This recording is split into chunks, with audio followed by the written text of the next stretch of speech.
Hello बच्चों, कैसे हैं आप सभी। मैं आशा करती हूँ आप सभी लोग स्वस्थ और प्रसन्न होंगे। आज हम हमारा पाठ कहानी लेखन को पढ़ेंगे और समझेंगे। आइए इस पाठ को प्रारंभ करते हैं। ये है पाठ 18 कहानी लेखन यानी स्टोरी राइटिंग। कहानी हम सभी को अच्छी लगती है। आइए पढ़ते हैं। कहानी हम सभी को प्यारी लगती है, चाहे छोटे हो या बड़े या बूढ़े। कहानी पढ़ते समय हम उसी में ही खो जाते हैं क्योंकि वो हमें सबको पसंद होती है। जो मन की पसंद की चीज होती है उसमें सभी लोग खो जाते हैं क्योंकि वह बड़ी रोचक होती है। इसलिए हमें प्रारंभ से ही कहानी लिखने का अभ्यास करना चाहिए।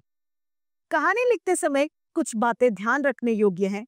उनमें कहानी का उद्देश्य स्पष्ट होना चाहिए, कहानी में रोचकता होनी चाहिए, कहानी की भाषा सरल और स्पष्ट होनी चाहिए तथा कहानी में घटनाएं क्रम के अनुसार होनी चाहिए। ऐसा नहीं कि पहले प्यार को लिख दिया बाद में सिर्फ, ऐसे नहीं, क्रम से ही कहानी लिखी जानी चाहिए। यहाँ पर हमें कुछ कहानियों के उदाहरण दिए गए हैं, आइए पढ़ते हैं।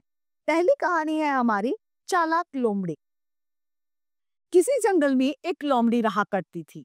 वह बहुत चालाक थी। एक दिन उसे बहुत भूख लगी। वह भोजन की खोज में निकली।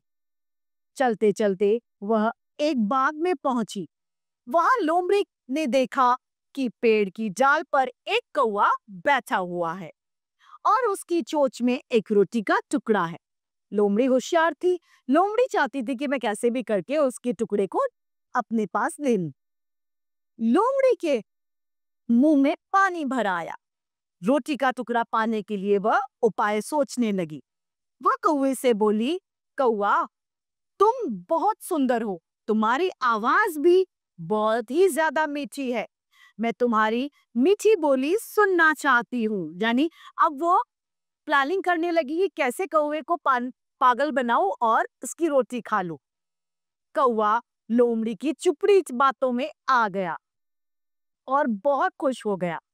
उसने जैसे ही बोलने के लिए अपनी चोंच खोली, रोटी का टुकड़ा नीचे जा गिरा और लोमड़ी उसके टुकड़े को उठाकर खा गई।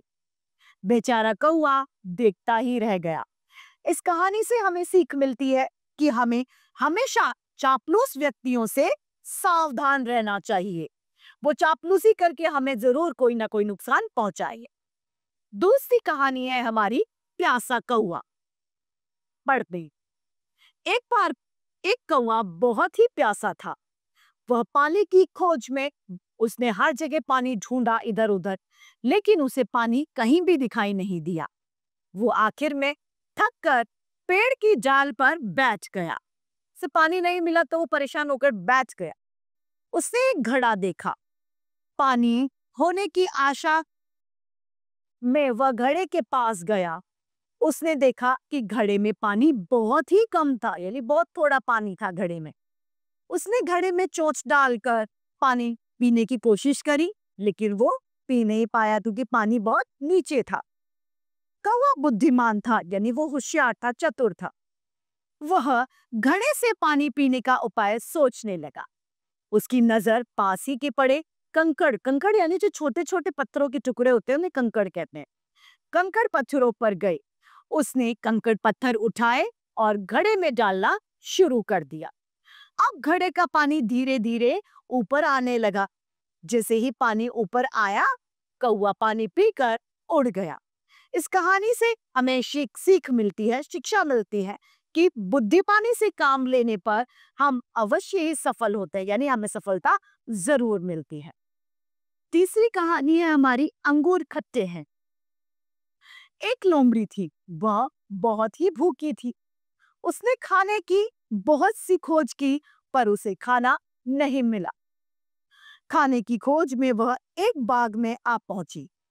वहां लोमड़ी ने देखा कि ऊंचे पेड़ पर अंगूर की बेल चढ़ी हुई है। बेल पर अंगूर के पके हुए गुच्छे लटक रहे हैं। अंगूर खाने का उसका अब मन होने लग गया।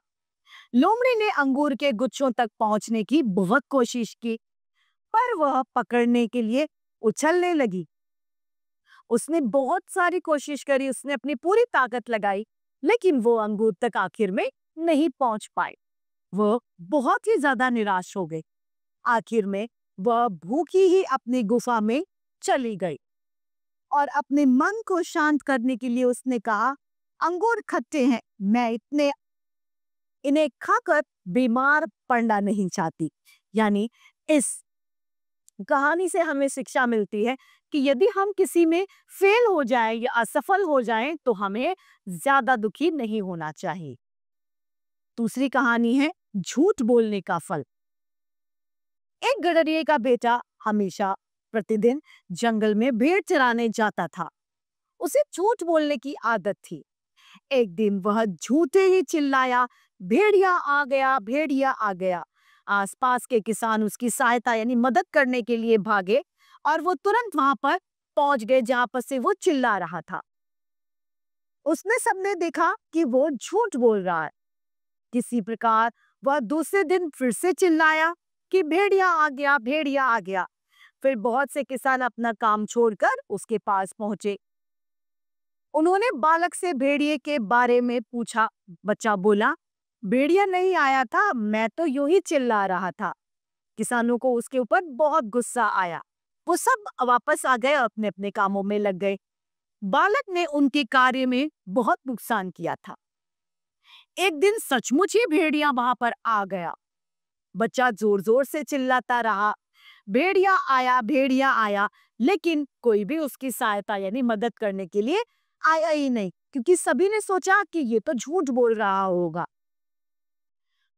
इसीलिए कोई नहीं आया। उस दिन भेड़िया उस बालक की एक भेड़ उठाकर ले गया। बच्चा रोता रहा, उसको झूठ बोलने का फल मिला। इस कहानी से हमें शिक्षा मिलती है कि हमें कभी भी झूठ नहीं बोलना चाहिए। इसी शिक्षा के साथ हमारा ये पाठ समाप्त होता है। मैं आशा करती हूँ आप सभी को यह पाठ भली भांति रूप से समझ में आया होगा। आज के लिए इतना ही, फिर मिलते हैं। धन्यवाद।